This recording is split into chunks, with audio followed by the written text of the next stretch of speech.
I am Poghos, a man who thought he had it all, a stable career, a happy home with my loving wife, Maria. But life sometimes doesn't turn out the way we expect.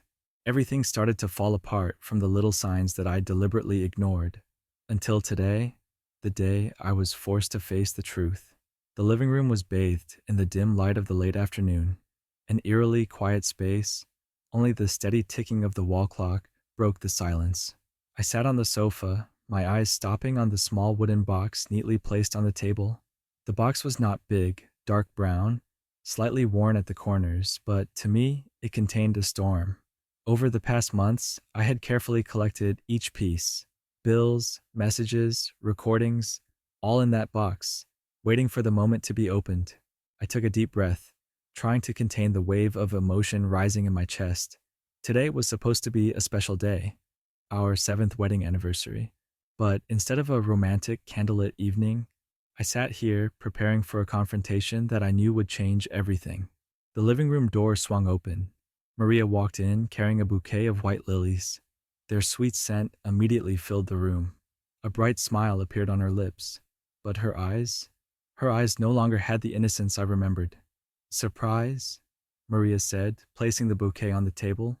I didn't reply, just picked up the wooden box and placed it in front of her. "Maria," I said, my voice calm but heavy as the air in the room. "Sit down. We need to talk." Maria paused, her smile faltering slightly. "What is it? You look stressed," she tried to say in a light tone, but I noticed her hand tightening around the strap of her bag. I didn't answer right away, just gently pushed the box toward her. "Open it," I said, keeping my eyes on her. My voice was low, without hesitation, like a fateful invitation. Maria looked at the box as if it were something alive, dangerous. Her hand trembled as she touched the lid, and for a moment I could see a flicker of worry in her eyes. "What is it, Poghos?" she asked, but her voice was low, lacking the confidence it had before. "Just open it, Maria," I repeated, feeling my heart pounding in my chest. I knew this moment would change everything, not just for her, but for me. Part of me wanted to hold on to hope, that maybe it was all a misunderstanding. But the other, cold, rational part of me knew the truth was in that box. Maria hesitated for a long moment, as if opening the box would unleash a nightmare she didn't want to face. Finally, her trembling hands opened the lid, and the contents came to light. A stack of gambling receipts, a few photos of her sitting with a strange man at a fancy restaurant, and a small USB drive. The culmination was a note, with a brief inscription: "Your debt is due." Maria was stunned, her eyes glued to the objects as if they had just come out of a nightmare. "Poghos," she stuttered, her lips trembling slightly. "What did you do? These things aren't what you think." I kept my eyes on her. "So, what are they, Maria?"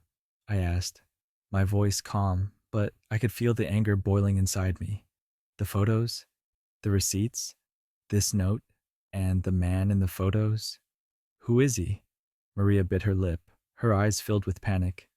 I can explain," she said, trying to stay calm, but her voice shattered like glass falling to the floor. "He's just a friend. We didn't do anything wrong." I laughed, but my laughter was hollow, devoid of any joy. "A friend? A friend who invited you to dinner at a 5-star restaurant? Paid off tens of thousands of dollars in gambling debts for you?" I tilted my head, looking straight at her. "Don't insult my intelligence, Maria. I know everything." My words were like a punch to the gut. Maria flinched, and for the first time, tears began to fall. "Poghos, please. I didn't mean to. She choked, but couldn't continue. "Not on purpose?" I interrupted, the calm in my voice beginning to crack. "Months of lying, taking our money, sneaking around with him. That wasn't not on purpose, Maria. That was a choice." Maria bowed her head, tears streaming down her cheeks. "I didn't know what else to do," she whispered. "You don't understand. The gambling debt, I thought I could win it back. But the more I played, the deeper I got. And then he came along. He said he would help me pay it off. But I had to."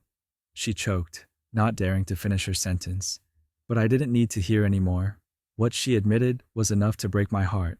Everything I had believed in, everything I had hoped for in this marriage, was now in ruins. Maria, I said, trying to keep my voice calm, but I could feel the anger boiling in my chest. Who is he? How much do you owe him? She didn't answer right away, her eyes glued to the floor as if trying to escape the truth. His name is Jirair, she finally said. He said if I didn't pay, he would hurt you. I had no choice, Poghos. I just wanted to protect you. Protect us. I felt the anger inside me explode. Protect us? So you protect me by sleeping with him? By selling out our marriage? That's how you protect? I stood up, looking at her with icy eyes. Maria sobbed, her face now looking completely broken. Please, Poghos, I know I was wrong. I will make it right. I will do everything to make it up to you. I didn't answer, just looked at her with eyes full of disappointment. All her pleas, all her tears were meaningless now. Maria had done too much, and I wasn't sure if I could turn back from here. There is no need to make amends, Maria, I said, my voice quiet but firm. It is too late. I walked out of the room, leaving her with the box and the evidence that revealed the truth. In my heart, there was only emptiness and a strange feeling of relief, as if I had just escaped from a suffocating room after so many years of confinement. Maria was still sitting on the chair, her hands trembling in her lap, tears streaming down her face as she was trying to regain her composure, but the fear in her eyes betrayed everything. I stood a distance away from her, my arms crossed over my chest. The living room, where we'd shared happy moments, was now filled with a stifling, tense atmosphere. Maria, I said, my voice no longer gentle, but stern and cold. I want to hear everything. No beating around the bush, no excuses. When did this thing between you and Jirair start? And how did you get this far? Maria looked up at me, her eyes red. Poghos, I didn't mean to hide it from you, she said, her voice hoarse from crying. But I'm scared. I don't know how to make you forgive me. Forgiveness? I curled my lips and smiled coldly. Maria, I don't need forgiveness. I need the truth. Do you remember how many times you lied to me? Every time you came home late at night? Every time you asked for money with vague reasons? Did you think I wouldn't notice something was wrong? Maria looked down, her hands clenching the hem of her dress. I tried, she said softly, almost to herself. I tried to stop, but I couldn't. You don't understand. Gambling isn't just a game. It's an addiction. Something I can't break free from. Can't escape? I stepped closer, placing the USB on the table in front of her. So, what is this? These texts, dinners at fancy restaurants, money I don't know where it went? Is it all to feed your addiction? Or is there something else I don't know about? Maria was silent, her eyes glued to the USB as if it were the embodiment of all the mistakes she had made.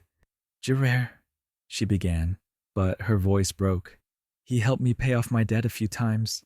I thought I would pay him back later, but then he started asking for other things. I clenched my fists, trying to contain my rising anger. Asked for something else? What do you mean, Maria? I asked, my voice low but forceful.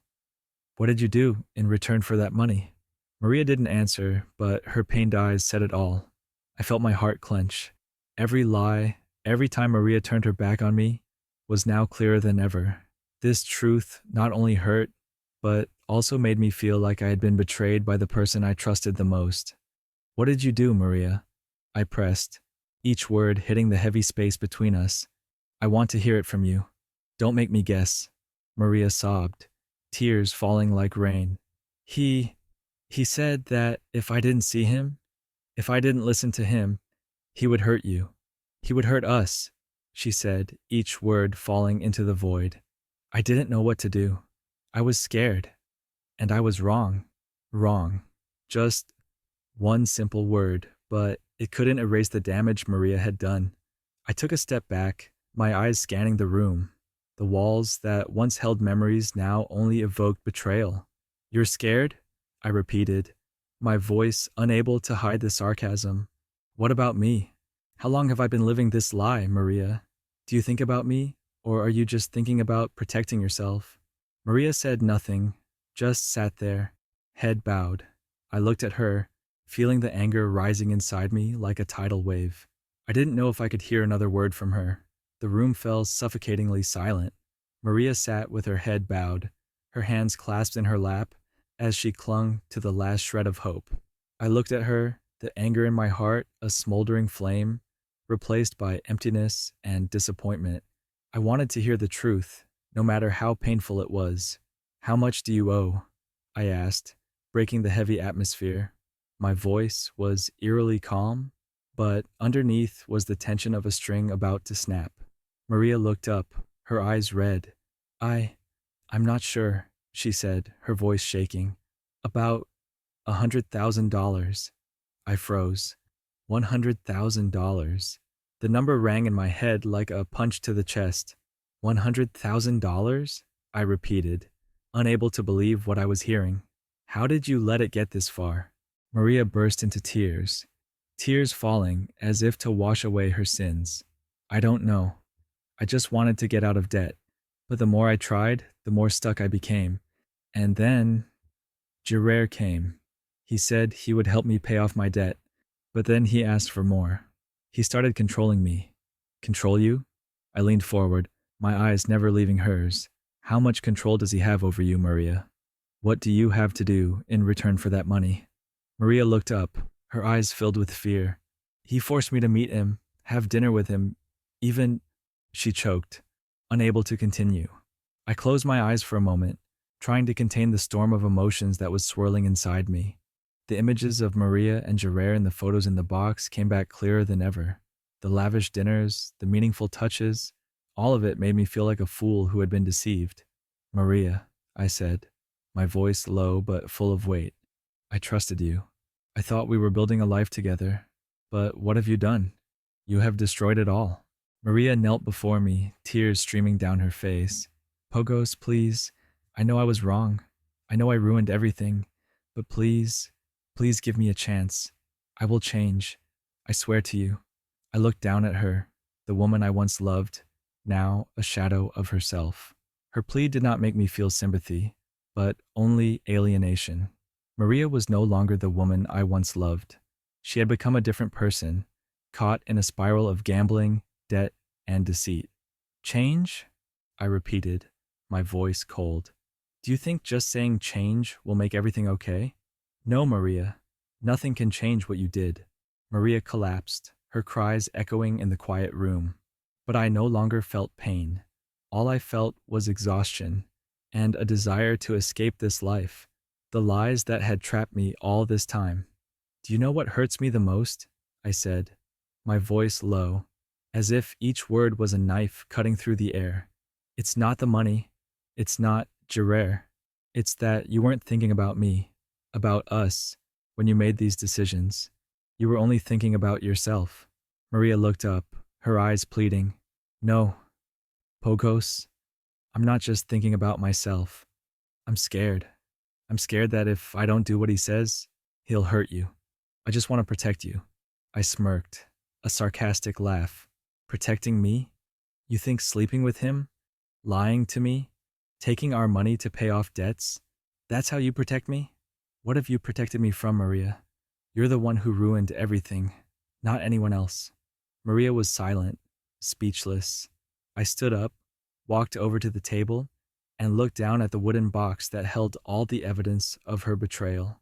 The anger in me had gradually cooled, replaced by a cold calm. "Maria, you know what?" I said, my voice calm but firm. "Our marriage was dead a long time ago. I was just the last one to realize it." As Maria sat on the floor, her face blank with nothing left to justify, I found my mind drifting back to the days when everything had seemed so much better. But the more I thought back, the more I realized that the cracks in our relationship were not recent. They had been there for a long time, and I had just ignored them, telling myself that they were just normal changes in a marriage. I remember the first time Maria told me she wanted to try her luck with some small games. At first it was just lottery tickets she bought on the way home. "Who knows? Maybe luck will smile on us." Maria smiled brightly, waving the tickets in front of me. I didn't pay much attention, thinking it was harmless. But then the evenings watching TV together became less frequent, replaced by times when she went out with the excuse of meeting friends, or work extended. At first, I didn't suspect anything. Maria was a strong, confident, and active woman, so it didn't seem strange that she was busy with social activities or work. But then, I started to notice something different. She often came home late, and her clothes sometimes carried a strange scent of perfume, a perfume that I knew wasn't hers. When I asked, Maria just smiled awkwardly. "Oh, just a goodbye hug from a colleague." I laughed, thinking I was being too suspicious. Then came the money. Maria began asking me for larger sums of money than before, claiming she needed to go shopping, pay bills, or help her family. At first, I didn't hesitate. I'd always taken it for granted that I should trust my partner. But then the numbers on my bank statements began to confuse me. Unexplained withdrawals, transactions at casinos I'd never been to. When I asked Maria, she just laughed. "It must be a mistake. Let me check." The story doesn't end there. One evening, when Maria said she was going to an important company meeting, I happened to see a bill from a fancy restaurant. Dinner for two. I asked her directly, but Maria shook her head, her smile still natural. "Oh, it was a client meal, honey. It's work." At that time, I wanted to believe her. I always wanted to believe that Maria was the woman I loved, the partner I could rely on. But deep down, doubts began to arise, like little thorns digging into my mind, constantly reminding me that something was wrong. The suspicions didn't stop at the bills and vague explanations. One evening, when I returned home earlier than usual from a business trip, I found Maria sitting on the sofa with a nervous look on her face. On the table in front of her was a stack of papers, which she quickly hid when she saw me enter. "What are you doing?" I asked, trying to keep my voice calm. Maria smiled slightly, but it didn't hide her confusion. "Just a few things. Nothing important," she replied, trying to stuff the papers into her bag. I stepped forward, but Maria quickly changed the subject, asking about my trip. I didn't want to make things tense, but I knew I needed to get this straight. A few days later, when Maria went out, I found the bag she had tried to hide that day. Inside were the gambling receipts with an astonishing amount. There were bets of thousands of dollars, all recorded in detail. My heart stopped. I tried to think rationally, telling myself that maybe she'd just accidentally gotten into this game. But the truth was undeniable. Maria was hiding a part of her life from me. I didn't confront her right away. Instead, I started to observe her more closely. I noticed the excuses Maria made to go out, the mysterious phone calls she didn't want me to hear, and the emails she sent in the middle of the night. One night, while she was sleeping, I picked up her phone. I wasn't one to invade her privacy, but I needed answers. The messages between her and a man named Jirair sent a chill down my spine. "Honey, thanks for the wonderful dinner. I promise I'll try to pay you back as soon as possible. Don't forget what we talked about." I felt like my whole world was falling apart. The messages weren't just about money, they were about more. Maria's company meeting nights were now clearer than ever. They were the times she met Jirair. I still said nothing. I needed to be sure before making any accusations. So I hired a private investigator to follow Maria. Within weeks, I had everything I needed. Photos of her and Jirair at a fancy restaurant, their intimate gestures, and even hotel receipts. I tried to ignore what I saw, but each photo, each piece of evidence, was like a knife stabbing deeper into my heart. The last thing that broke my heart was when I discovered that our joint bank account had been emptied of a large sum of money. Maria explained that it was to help her family, but when I checked, no one in her family was in trouble. I knew that the money had gone either to the casino or to Jirair. As I looked at Maria now, the woman on her knees begging for my forgiveness, I realized that everything we had was destroyed. The love, the trust, the respect, all gone. The cracks in our relationship were no longer small scratches, but deep chasms that couldn't be mended. I took a deep breath, trying not to cry. Mostly I was angry at her, but partly I was also angry at myself. Angry at not seeing the signs sooner. Angry at letting love cloud my judgment. But now I knew. There was no point in lying to myself anymore. I stood before Maria, my eyes fixed on her face. The woman who had once been everything to me now looked small and vulnerable. She sat in the chair, her hands still shaking, tears still streaming down her cheeks.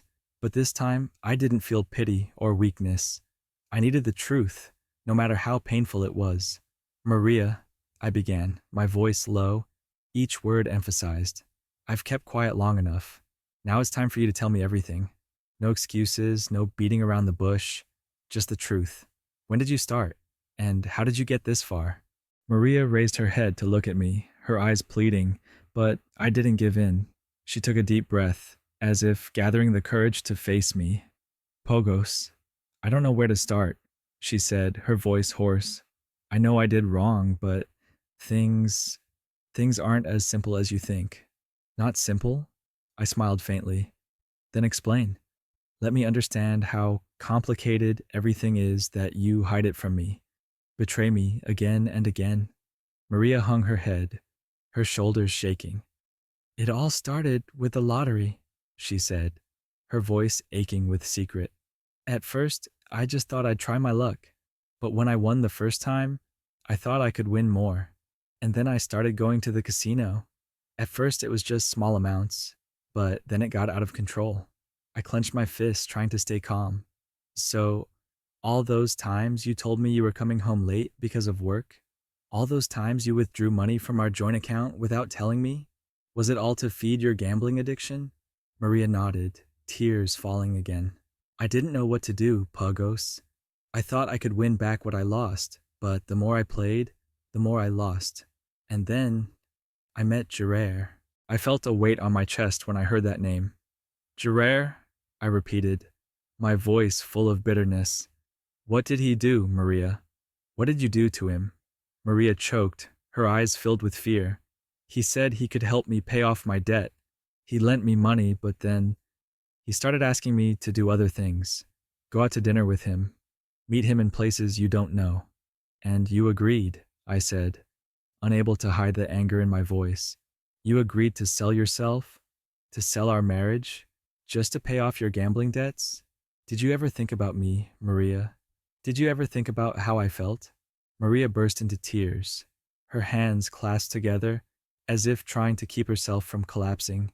Please, Poghos. I don't know what else to do. He threatened me. He said if I didn't do it, he would hurt you. I just wanted to protect you. Protect us. I shook my head, feeling anger rising like a tsunami. Protecting us? Maria, you're not protecting anyone. You're just destroying everything. You're not only betraying me, you're betraying yourself. What did you do to that man? Tell me the truth. Maria was silent for a few seconds, as if considering whether to speak. But my determined gaze forced her to admit it. I met him. Many times, she blurted out, her voice shaking. I did everything he asked, just to keep him from hurting you. But I knew it was wrong. I knew it was wrong.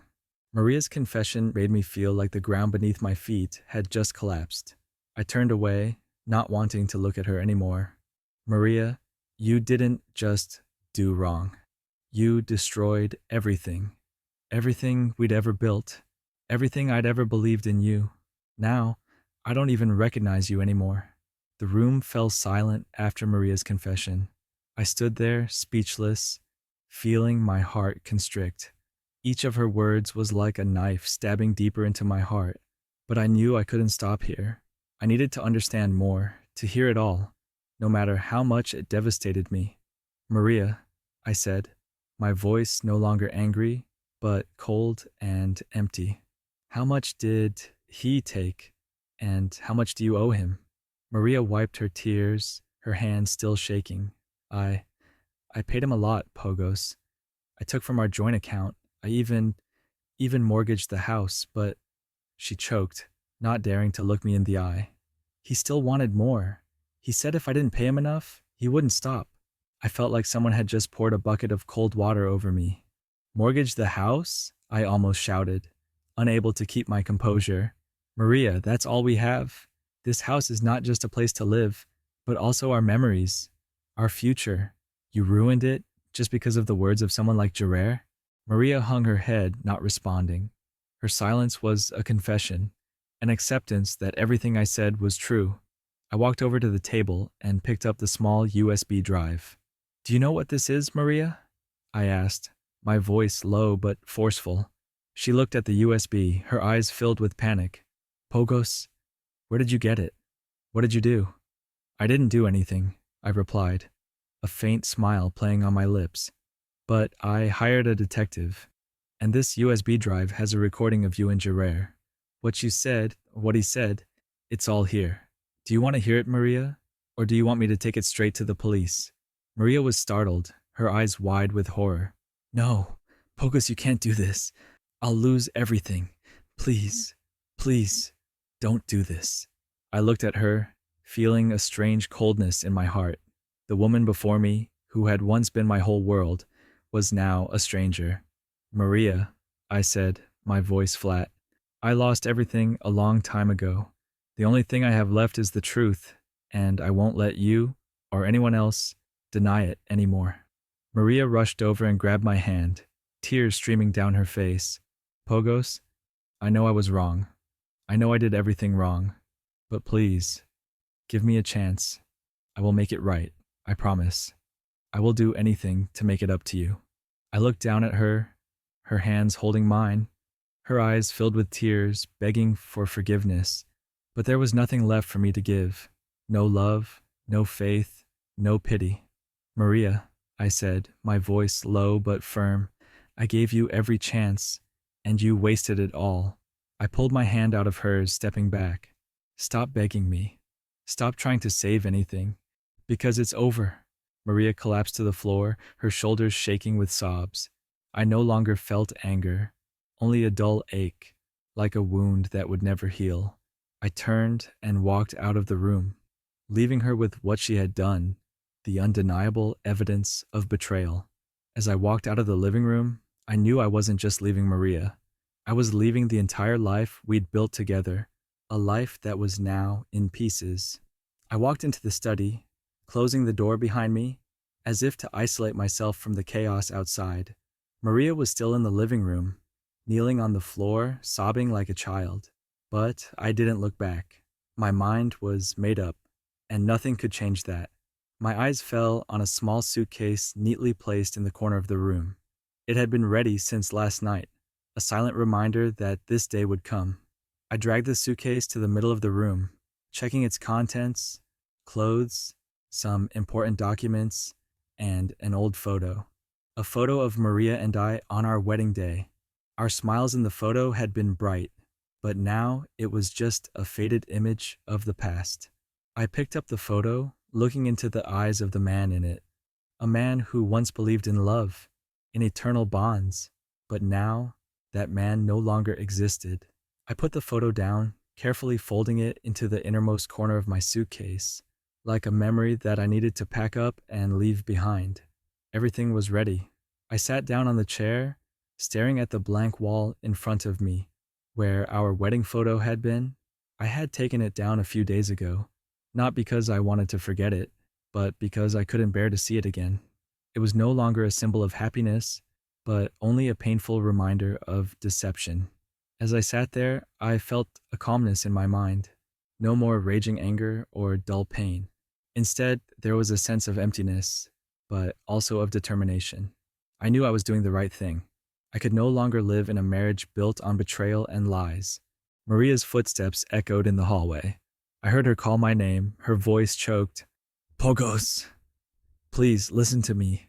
But I didn't answer. Instead, I stood up, opened my suitcase, and checked one last time to make sure I hadn't left anything behind. I'd spent a lot of time thinking about this decision, and now I had no more doubts.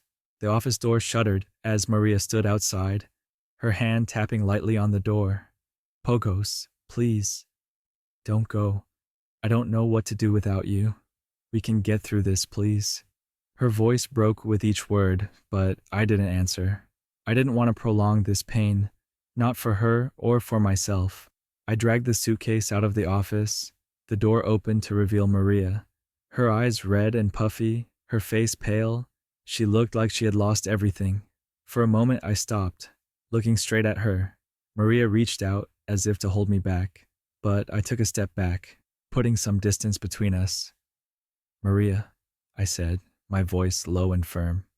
I've thought a lot, and I can't go on. What you did not only destroyed our relationship, but also made me lose faith in anything between us. The love, the trust, it's all gone. She choked, tears streaming down her cheeks. I know I was wrong. I will make it right, Poghos. I will do anything to make it up to you. You can't leave like this. I can't live without you. I closed my eyes for a second, trying to keep my voice from shaking from her pleas. Maria, this isn't about you making amends or making amends. This is about me not being strong enough to go on. I tried so hard, and you left me with nothing but betrayal. Maria collapsed to the floor, her hands clutching the hem of her dress. Don't do this, Poghos. Please. We can start over. I'll give up everything. The gambling, him. I'll do it all for you. For us. I shook my head, feeling a sharp pain in my heart. Maria, I believe you can change. But even if you do, you can't change what's happened. These wounds can't be healed, and I can't pretend they don't exist. I walked past her, dragging my suitcase toward the front door. The wheels of the suitcase screeched against the wooden floor, breaking the silence of the house. Maria kept calling my name, her pleas echoing through the house that had once been our home. But I didn't turn around. At the front door, I paused once more, taking one last look around the house. The walls, the pictures, every piece of furniture evoked memories, evenings spent laughing together, promises of a happy future. But now, they were all ghosts of the past, shrouded in a fog of lies. I opened the door, letting in the cool evening air. A strange sense of relief washed over me as I stepped out of the door. The door closed behind me, a small but meaningful sound. It wasn't just leaving a house, it was closing a chapter in my life. Outside, the sky was starting to darken, but I felt like I had just stepped into a brighter space. I dragged my suitcase to the car, opened the trunk, and put it in. When I got into the driver's seat, Maria was still standing inside, looking through the window. Her eyes met mine one last time before I turned away. I started the car, and the sound of the engine was like a final farewell. The road ahead is long and empty, but it gives me a sense of hope. For the first time in years, I feel truly free. No longer bound by lies, no longer trapped in a long-dead relationship. This is not an end, but a beginning. A chance to find myself again, to build a new life. I step on the gas, leave the past behind, and keep driving forward, where I know the future awaits. The road stretched out before me, the dim streetlights casting shadows on the car as it sped through the night. The surrounding space was strangely quiet. Only the steady sound of the engine could be heard, like a simple but powerful melody, pushing me further away from what had happened. The sky was dark, with only a few twinkling stars, as if reminding me that, even in the darkness, there was always light. I don't know how long I drove, but it didn't matter. With each passing mile, I felt lighter, as if the weight of my mind was slowly melting away. Memories of Maria, of lies, of the house that had been our home, were now just blurs of images that passed through my mind, no longer holding me back. I rolled down the window, letting the night air in. The cool air filled my lungs, waking me from the numbness I'd been living with for months. For the first time, I felt truly alive, no longer bound by betrayal and pain. I didn't know where I was going, but for the first time in a long time, I wasn't afraid of the future. As I drove down a mountain road, I saw a patch of wildflowers blooming along the side of the road, small but resilient, growing through the harsh rocks. I felt a strange empathy for them. The flowers were imperfect, untended, yet they persisted, despite all the odds. I realized that, like them, I too could overcome what had happened and start anew, no matter how desolate things seemed. The car stopped at a roadside rest area, where I could watch the night scene unfold below. The city was in the distance, its tiny lights twinkling like thousands of candles. I stepped out of the car, leaned against the railing, and took a deep breath. The cool breeze brushed my face, carrying with it the gentle scent of grass and trees. This feeling of freedom was not something I'd expected to have, but now I cherished it more than ever. I no longer felt anger or hurt or regret. Those emotions were left behind, in the house, in the past. What was left was a calmness, an acceptance that it was over, and I had moved on. Standing there in the middle of the night, I silently promised myself that I would not let other people's mistakes define my life. I would move on, I would rebuild everything, not to forget, but to start a new journey. This journey would have no Maria, no lies, just me, a stronger version of myself. As I got back into the car, I felt a strange sense of peace. The car started moving again, taking me farther away from what I'd left behind. And in the darkness of the road ahead, I saw the light of a new beginning, a future that I was ready to embrace with all its freedom and hope.